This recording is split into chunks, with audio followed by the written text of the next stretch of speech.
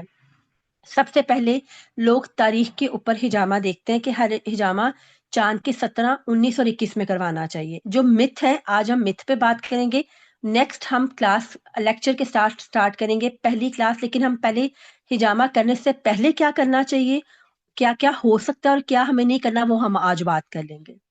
پہلے ہم اس کے متھ کے اوپر بات کرتے ہیں. حجامہ کے ساتھ کچھ متھ جڑے ہوئے ہیں کہ چاند کے 17، 19 اور 21 میں حجامہ کروانا چاہیے. یہ ایسا بالکل ہے، اس پہ بھی حدیث مبارکہ موجود ہے کہ آپ صلی اللہ علیہ وآلہ وسلم کا فرمان ہے کہ تو تم چاند کی 17، 19، 21 میں حجامہ کروانا یا نہیں، اس کا مفہوم ہے کہ ہمارے لیے فائدہ مند ہے. لیکن میں نے آپ کو شروع میں بتایا کہ ہم نے دیکھا کہ آپ صلی اللہ علیہ وآلہ وسلم کے پاؤں مبارک پہ موچ آئی. حج کے دن تھے، آپ صلی اللہ علیہ وآلہ وسلم نے حجامہ کروایا. کیوں؟ کیونکہ آپ صلی اللہ علیہ وآلہ وسلم کے پاؤں مبارک پہ موچ آئی. کہاں کروایا یہ مینشن نہیں، لیکن پاؤں پہ کروایا. تو وہ 10 ذی الحج سے پہلے کے دن تھے. تو اس وجہ سے ہمارے لیے دونوں راستے کھلے ہیں. مثال کے طور پہ اگر کسی کا بھی، اور ساتھ کچھ لوگ کہتے ہیں بدھ کو نہیں کرواتے، کچھ کہ آپ کو سننے میں ملے گا کہ منگل کو نہیں کرواتے، کچھ کہتے ہیں کہ ہفتے کو نہیں کرواتے. میرے پاس ابھی تک پیشنٹس آتے ہیں اور کہتے ہیں کہ آپ نے ہفتے والے دن بلا لیا، ہم نے تو حدیث مبارکہ سنی تھی ہفتے میں حجامہ نہیں کروانا چاہیے. آپ دیکھیں اگر کسی کا ہفتے والے دن بی پی ہائی ہے یا سننا ڈیٹ ہی ہفتے کو آ گئی ہے، تو کیا اللہ کو نہیں پتا تھا کہ تاریخیں ہفتے کو بھی آئیں گی؟ سب اللہ کے کیلنڈر میں پورا سیٹ چیزیں ہیں. تو ایسے کوئی چیز ہمارے دین میں نہیں ہو سکتی جو انسان کے لیے ہارمفل تھی، اللہ نے اس کو واضح نہ کیا ہو. تو اگر کسی کا بی پی، کیونکہ تمہارا خون کا فشار تمہیں موت تک نہ پہنچا دے، یہ بھی حدیث مبارکہ ہے. خون کا فشار یعنی آپ کا بی پی کا، خون کا بہت زیادہ دباؤ آنا. تو B P, high B P بھی آپ کو ہارٹ اٹیک کتنی بڑی بیماری کی طرف لے جاتا ہے. انسٹنٹلی کام کرتا ہے حجامہ. اتنی ٹیبلٹ تیزی سے کام نہیں کرتی جتنا انسٹنٹلی حجامہ کام کرتا ہے. ہم 2 کانوں کے پیچھے جب حجامہ کے پوائنٹس لگاتے ہیں، اسی وقت آپ کا بی پی ڈراپ نہیں ہوتا، نارمل ہوتا ہے. تو اس سے آپ کو بہت زیادہ فائدہ حاصل ہوتا ہے. تو اب کسی کا ہفتے کو اگر بی پی ہائی ہوا ہے تو کیا وہ انتظار کرے گا چاند کے 17، 19 اور 21؟ اس لیے میتھ ہے. نہ وہ ڈیٹس کا انتظار کرے گا، نہ ہی وہ تاریخ اس کا انتظار کرے گا سنا ڈیٹس کا. ہاں، اگر مثال کے طور پہ سنا تاریخ تھی، اب کل مجھے کوئی پیشنٹ کال کر کہتی ہے کہ میں نے آپ کے پاس آنا ہے، تو میں اس کی رہنمائی کر سکتی ہوں. آپ آج کی بجائے کل آ جائیں، آپ کو سنا تاریخ مل جائے گی. لیکن اگر ایمرجنسی نہیں ہے تو ایک چیز میں نے ڈیٹس بھی بتا دی اور آپ کو دن کا بھی بتا دیا. تیسرا مت جو بہت زیادہ ہوتا ہے کہ جی پیریڈس میں حجامہ نہیں کرتے، نہ کرواتے ہیں. ایسا نہیں ہے، آپ اس میں کر بھی سکتے ہیں اور آپ اس میں کروا بھی سکتے ہیں. ہاں، اگر آپ کے پاس کوئی ایسی پیشنٹ آ رہی ہے جس کو کرونک پین ہو رہی ہے. اب کچھ لوگ ہمارے پاس آج کل بچیاں کرونک پین میں بھی آتی ہیں، تو ہم ان کو پوائنٹس لگاتے ہیں، ان کی پین میں بھی کمی آتی ہے. لیکن کسی کو ویسے ہی بہت بلیڈنگ ہے، کچھ لوگوں کو وامٹنگ کا مسئلہ ہوتا ہے، کچھ لوگوں کو فیور ہو جاتا ہے. ایسی صورت میں آپ پھر ان کو مت کریں، پھر آپ ان کو رہنمائی کریں کہ آپ 2 سے 3 دن گزار لیں، تو آپ اس میں بھی آ سکتے ہیں. ٹھیک ہے، یہ بھی میں نے آپ کا کلیئر کیا. پھر چوتھی بات جو سننے کو ملتی ہے کہ خواتین حجامہ نہیں کرواتی.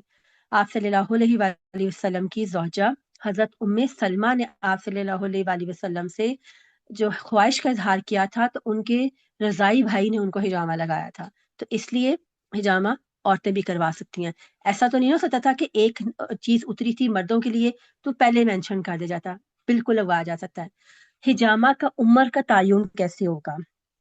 12 سال کے بچے سے لے کر 70 سال کے مرد اور خواتین تک ہم حجامہ کر سکتے ہیں.